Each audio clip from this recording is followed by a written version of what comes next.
Deborah, how are you? I'm well. How are you? I'm awesome. Take two. Love modern technology. Your best friend or worst nightmare.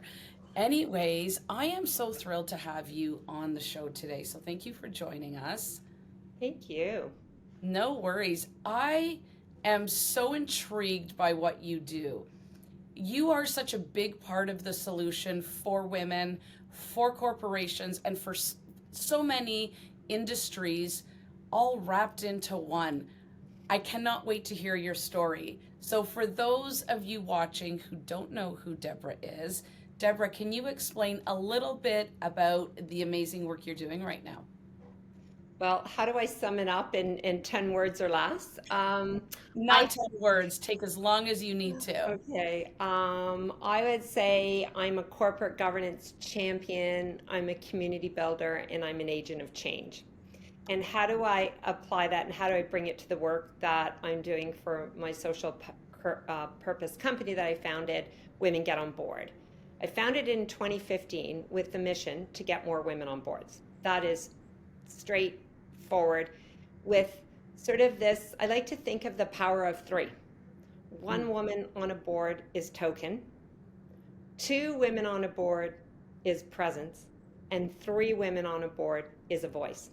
Ooh, love that. Power of three. And I think about it when I show up every day. Why am I doing the work that I'm doing? Is because I fundamentally believe that having more women on boards, it makes business sense. And there's data and research that says more women on boards, better decision making, more innovative decisions, more ethical decisions. So the data's out there.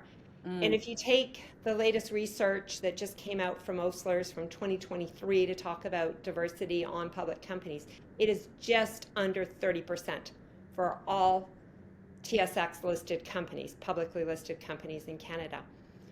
That's up from 12% when they started tracking it in 2015, but it's still a far way to get to gender parity, which is meaning 50% of boards have women on the boards. Some companies have that. A lot of companies are still working to get to one or two women on boards. And so, so I'm passionate about it because I believe women in their leadership roles can bring diversity and bring different skill sets. I call them your power skills. You've got your Mm. technical skills, but women, we know we collaborate more.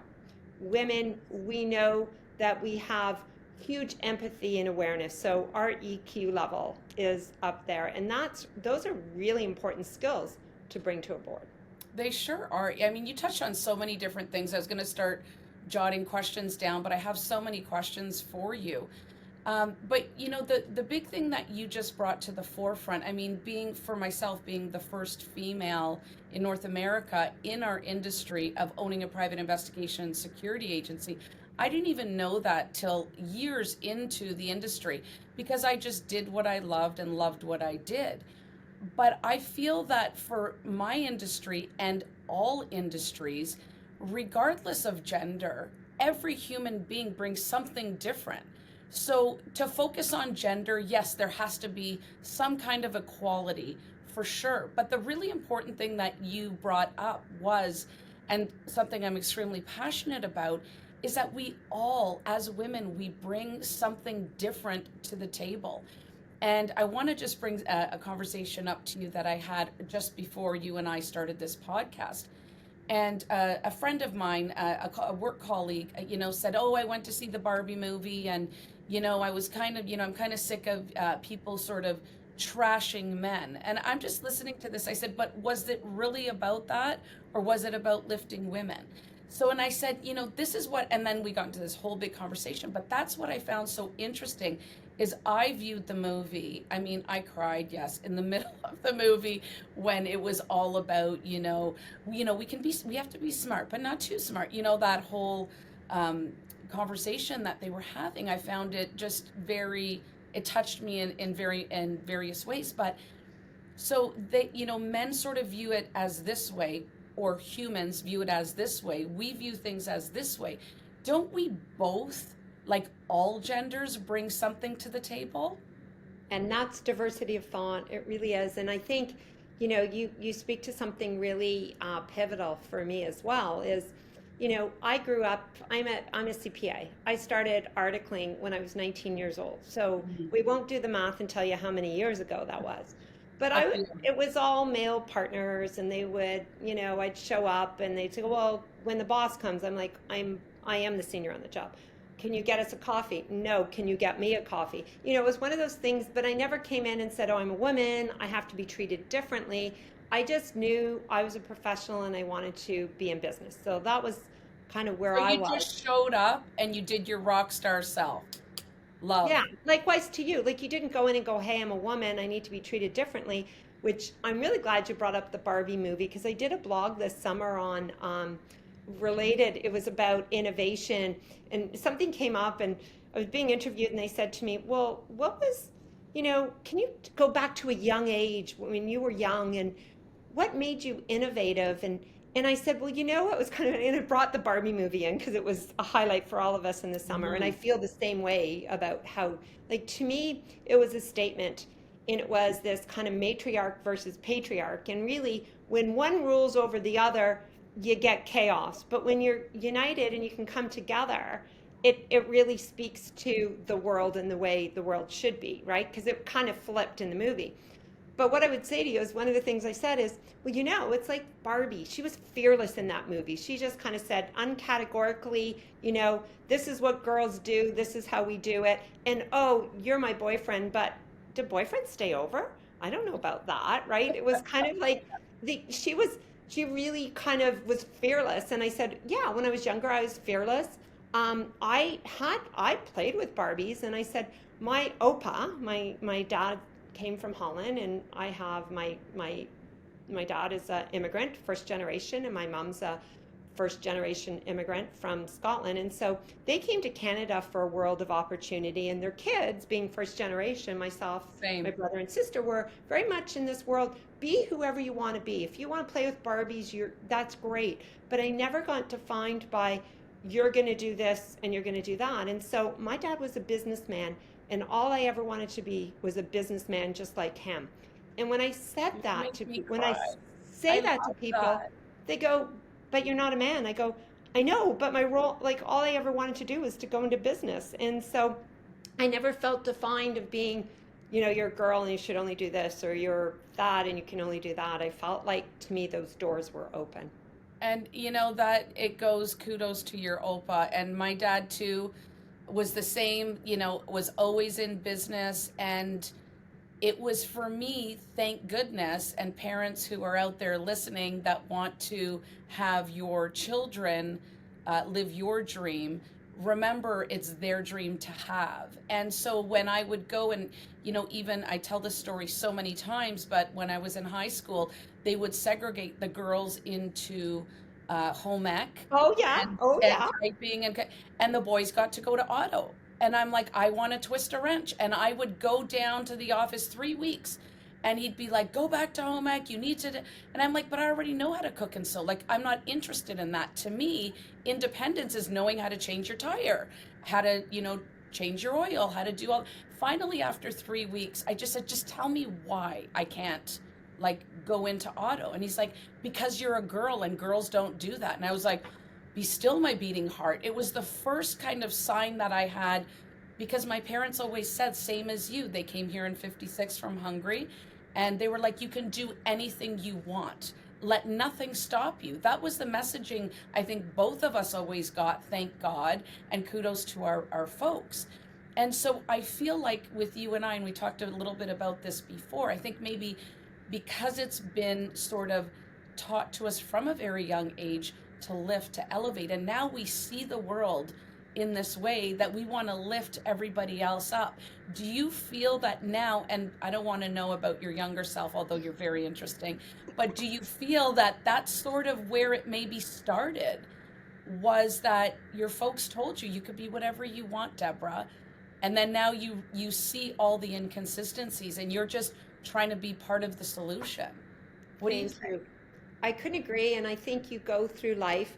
There's a saying, there's sort of three chapters in your life, and I'm going to come fast forward on it. But the first chapter is doing, like, preparing for your life's work. So going to university, getting your schooling, preparing for whatever you're going to be.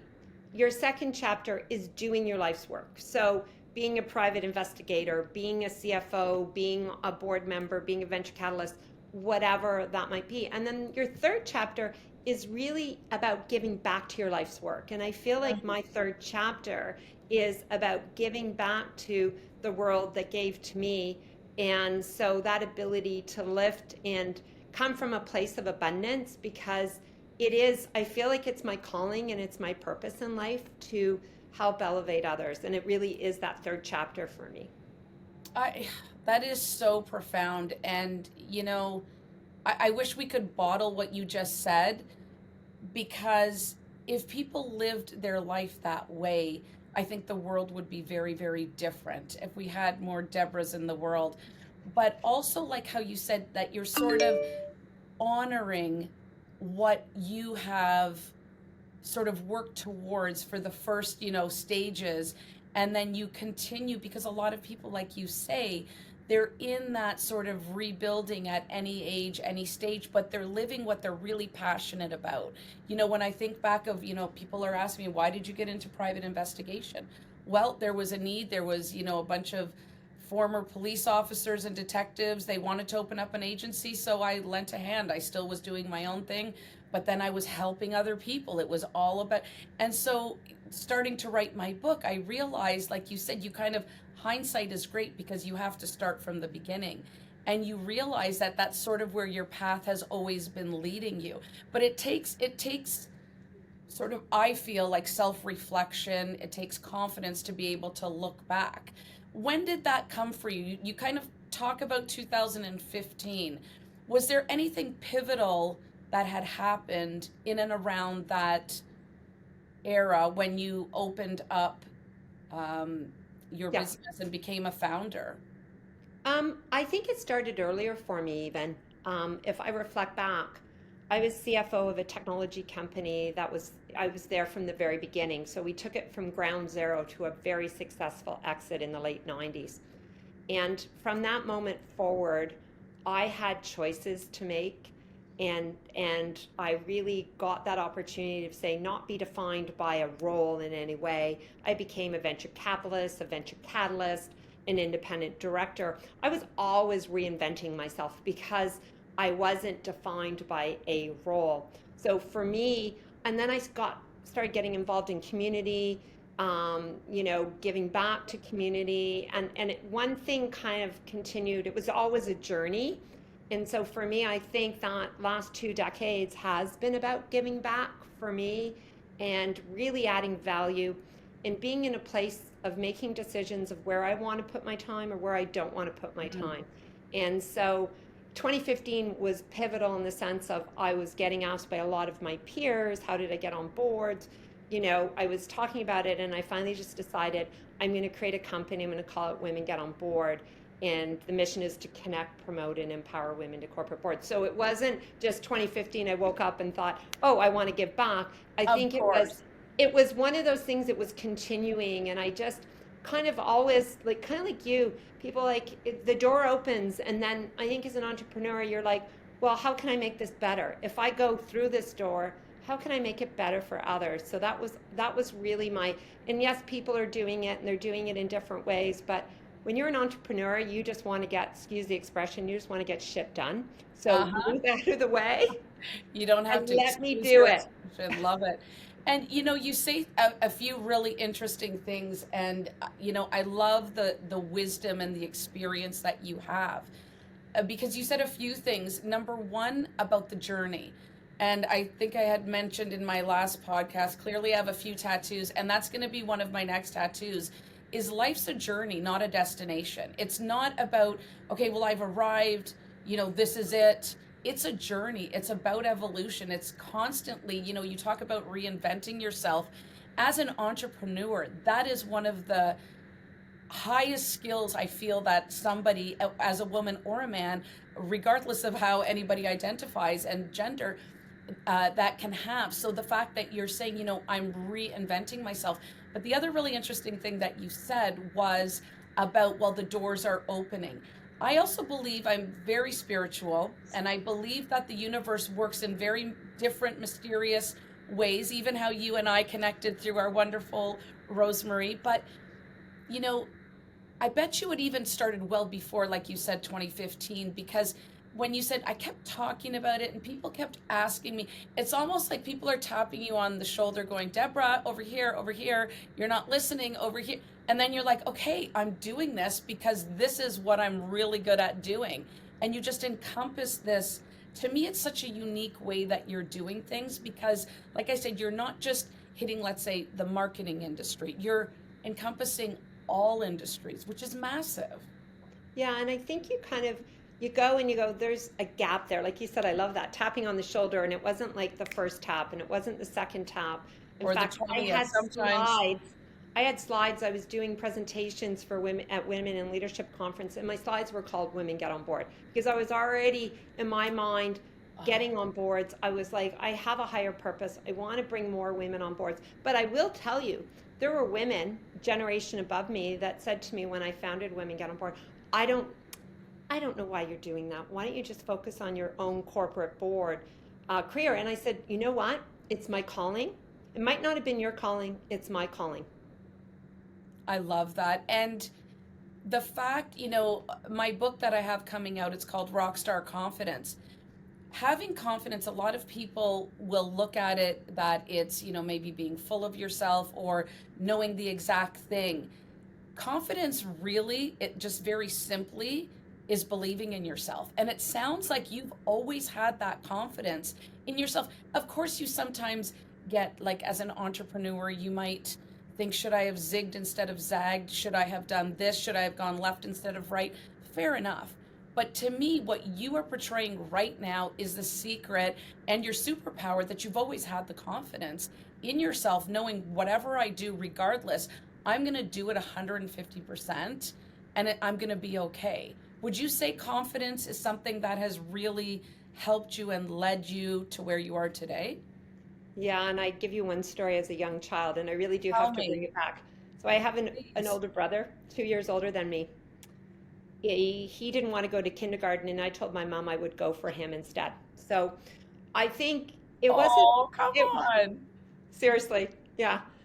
Um, Love that. but I think it wasn't confidence that it was ego driven confidence. It was confidence in knowing that you are going to fall down sometimes. Surround yourself with great people, they'll help you move to the next level.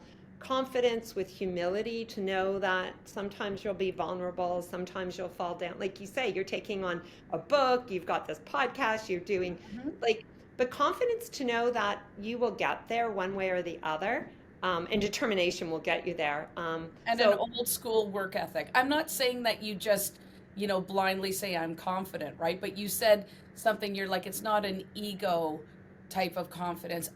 And that's the thing. I think it's what we put that the words and the feelings towards a certain thing, which is confidence. A lot of people think, oh, they're so full of themselves. It's not about that. It's about a belief system within yourself that you don't even need to share with anybody.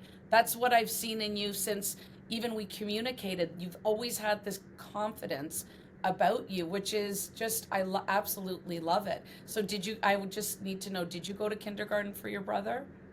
I wish I could have because I didn't want to stay home with my younger sister and my mom, but I let my brother go. That is so funny, though, really. But now, do you feel though?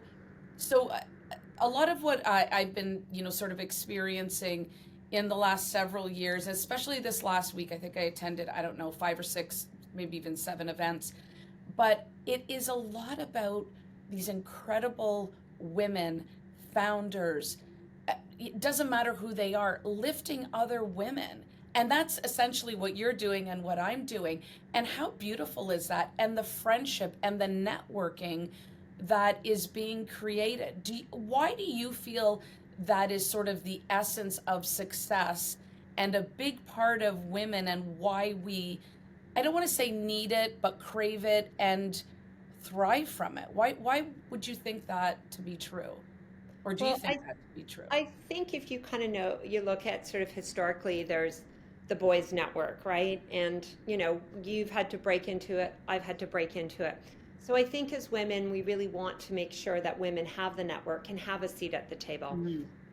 And so opening those doors that may not, and giving those other women the courage and confidence to empower them Yeah. in those roles. And so I like to think of it, and you and I were chatting a bit earlier, is, you have to give before you get. And I like to think, and then for individuals like you and I, like giving is in our nature and it's hard to accept. So I have a saying is give generously, but receive graciously. Oh, that's a good one. I think that's a t-shirt. The women I interview, honestly, I think I'm in the wrong business because I should do a line of t-shirts with all these rock star sayings. I love that. And you're right. Why? Okay, so I have a theory and I want to know what yours is. I feel that, and we were brought up, it sounds like, by sort of similar, maybe folks and, wonderful souls, and they supported and loved us. But I feel like as women, we are and I'll say, okay, most women are, and I'll talk mostly for myself, is that I just love to give, but take like receiving, and it shouldn't be that way. You and I talked about this, and I'm getting better at it. Even like we talked about the awards that you've won, awards that I've won, and it is very, very difficult, but it's so easy to lift others. Why do you think that is? It's a good, because I feel like, again, we very much want to lift others. So sometimes, I always like to think of it because I just flew back from San Francisco, right? Mm-hmm. So you got to put your oxygen mask on first before you assist your companion or your kids or whoever you're Mm-hmm. traveling with.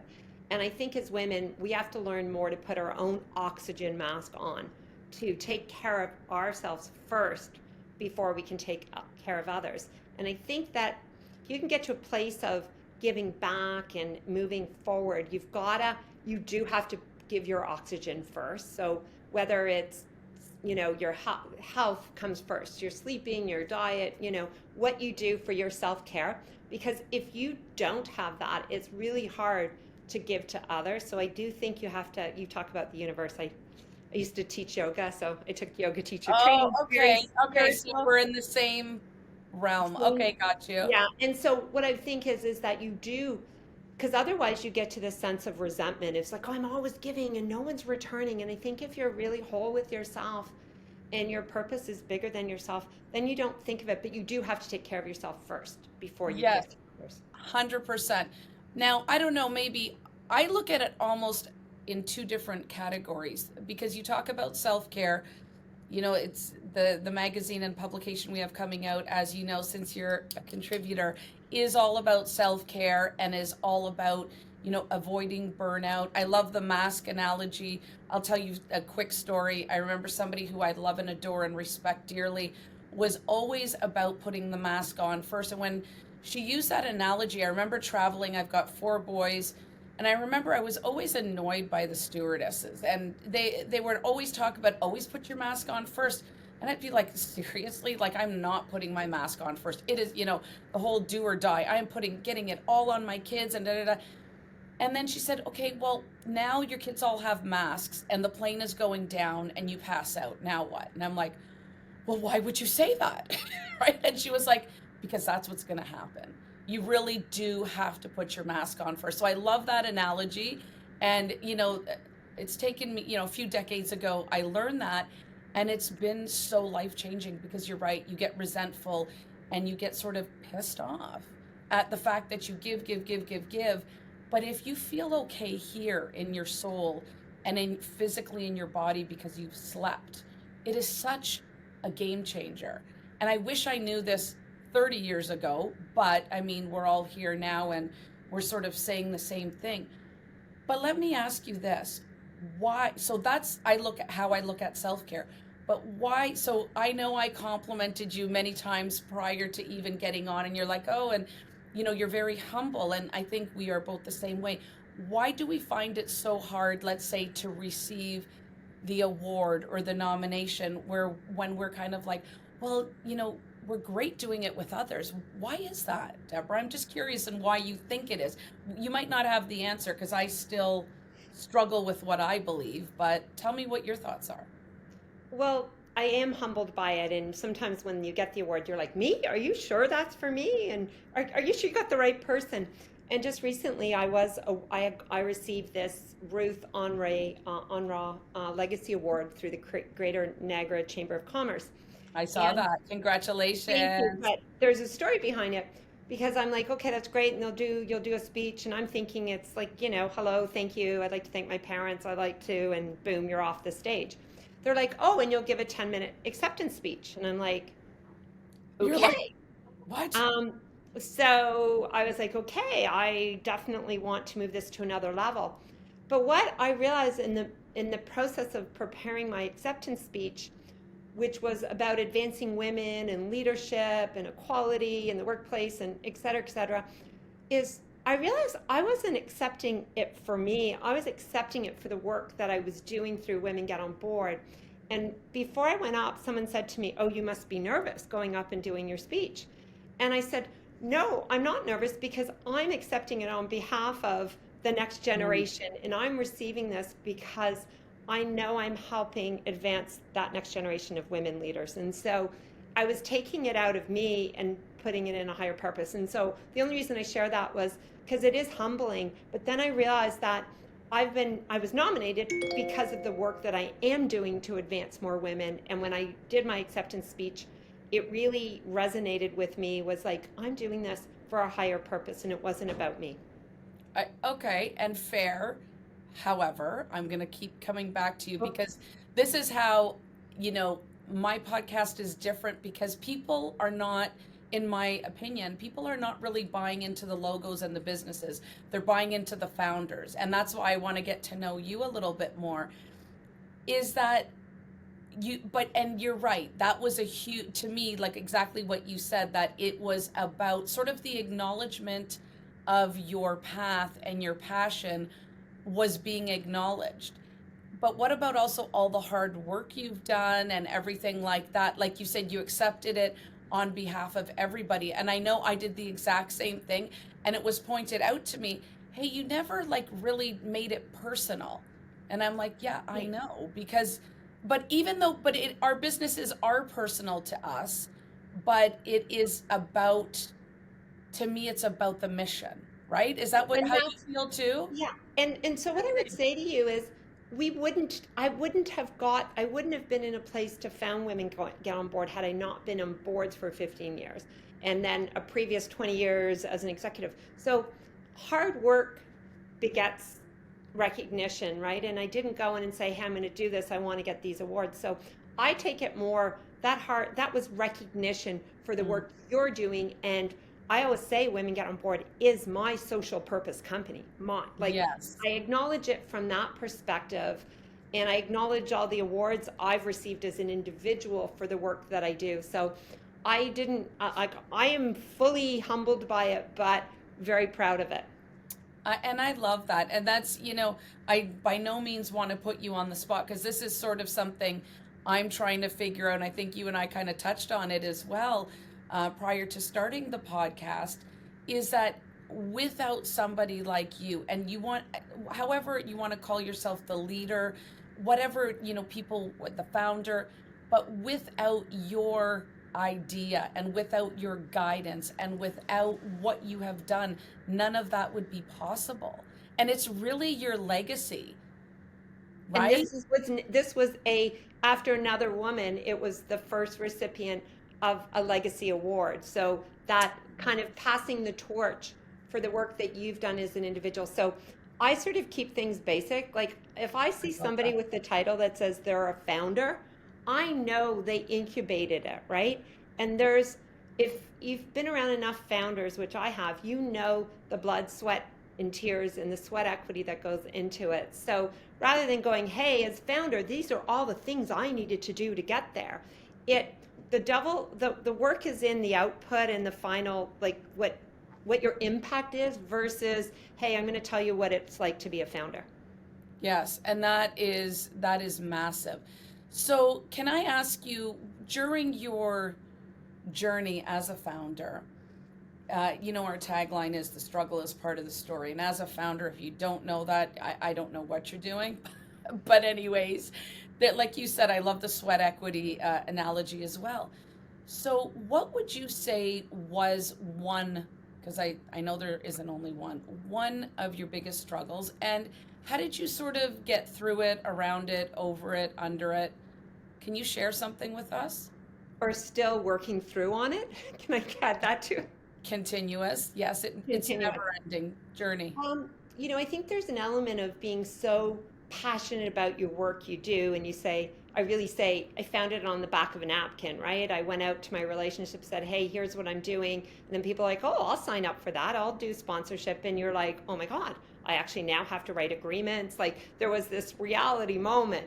So Yes. then putting in forms to scale it up, to put in processes, to build a team around you. And I think my biggest for me as I go forward is the scalability as me to be the voice, and I think that always scaling up and pushing down to the team and elevating the team to take on new challenges so that I can take on new challenges. And I think that's always a fine balance. And I'm sure you must find that too in the work that you do. So I think it's Absolutely. continuous.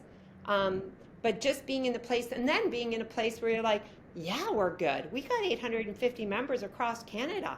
Yeah, we're going to do this.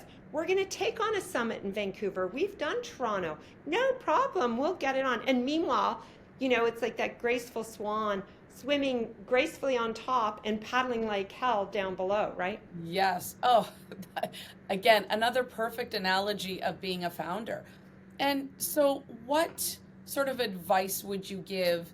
Let's say we have a founder or an entrepreneur that's listening to this podcast, and they're at that crossroad of, I could make six figures, I'm throwing in the towel. I don't need the headache. I don't need the heartache. I'm struggling financially, emotionally, every which way. That we have all been there, done that, got the t-shirt. Do you have any words of wisdom? Well, I think I just came from a 3-day session down in Silicon Valley for female founders. And I think what I would say to that is it's your conviction. If you lose conviction, no one's going to want to be behind you. So you might burn yourself out. So why are you burning yourself out? There's a book by an author named Michael Gerber. It's called The E-Myth Revisited. And it's really for founders. It's for people starting companies. And they said, you can use the example of you start baking cookies and you start selling them, right? Just as an example. But eventually, you, the technician, the cookie maker, you can't expand because you got to get more cookie makers, let's say. So how do you scale? How do you grow? And if you burn yourself out, then you'll be no use to anybody, and you're going to be worn out. Nobody wants to come and invest in a person or get behind a person who's worn out. So I think that conviction has to be forefront in everything you do, and you have to reassess your work and go, I can't continue to do that. So there's a saying in your business, you got to spend time on your business versus in your business. And if you spend too much time in your business, so for me, I'm an accountant.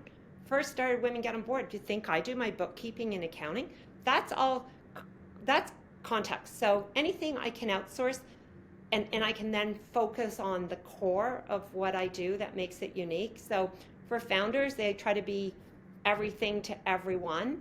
And I think if you can focus on your core and outsource your context, it'll allow you to grow and scale. You know what? And that is such amazing advice, because so many founders and entrepreneurs, and it could be a cash flow issue, it could be wanting to micromanage the business. I mean, there's so many different reasons that people give me, because I say the same thing, that will sort of stop them from growth. And I feel that often we are what stands in the way of our success. And sometimes we just need to step out of the way. Like you said, you could easily do the accounting with your eyes closed, but you are saying, no, there's so many capable, competent other people that can help with that. Let me focus on the bigger mission. And that is amazing, amazing advice to anybody. I know you and I could talk, like I said, for hours and hours and hours. I only have 5 more minutes, so And hopefully I've got we can finish. two more super quick questions. I want to ask you, What does it mean to you to be unbreakable? Well, I love that you've termed that and you're putting it out there to into women because I think those are the stories that you're telling. Unbreakable to me is not letting someone or something break me down, right? They say don't sweat over the small stuff. So, you got to have thick skin to be unbreakable. And to me, there are going to be things that come at you every day, but you're going to pivot them, you're going to push them off. And there may be one thing that really could be breakable for you, but you got to just if you believe it in your heart of hearts, this is the right thing to do, nothing is going to break you down. I mean, your health is your most important aspect that Mm. you have. So if you have your health and you're very competent and have the conviction and the courage and confidence to lead you, I find it really hard to be unbreakable. Like I just take on challenges every day. I'm not confrontational, but I feel like I am going to have my voice there if I don't believe in what you're doing or if I need to sell you hard because I don't think really understand why you should be there. I'm going to sell you hard in the sense of, but you to be, yeah, you've always got to be out there. So to be unbreakable to me is just not letting small things get in your way of doing the big things. Or the outside influences get in your way? And I hear the big answer for you too, or the sort of simpler answer is resilience. So I know you are in a hurry, and like I said, we could talk for hours and hours. I'm going to finish off with one last question. What is next for Deborah? Wow, I think I've got a book in me. So you and I'll take a sidebar on that one. Love it. Um, I want to continue. It'll be 10 years in 2025 since I founded Women Get on Board. So I have big plans on that 10th anniversary. Got a couple other new initiatives kind of uh, incubating. Starting, okay. Um, but really just continue to the mission. People have asked me, when do you think Women Get on Board will have achieved? I said, until we get to gender parity on boards, Mm. that to me that is success. Not that Women Get on Board is the only any company contributing to it. So until we get to that, I'm going to keep fighting the fight. I'm going to keep showing up and elevating and supporting other women. Yeah, I'm not going anywhere. I've got So my you're going to third continue chapter. doing the great things you're doing. Well, thank you so much. Absolutely love and adore you. Love your mission and your vision. Anybody who wants to contact you will obviously have it in the description. And you and I are going to be doing, I'm sure, part 2 to part 22. Thank you so much. I really, really appreciate you. And you and I shall chat very soon. And namaste. Namaste to you as well. Thank you. Thank you.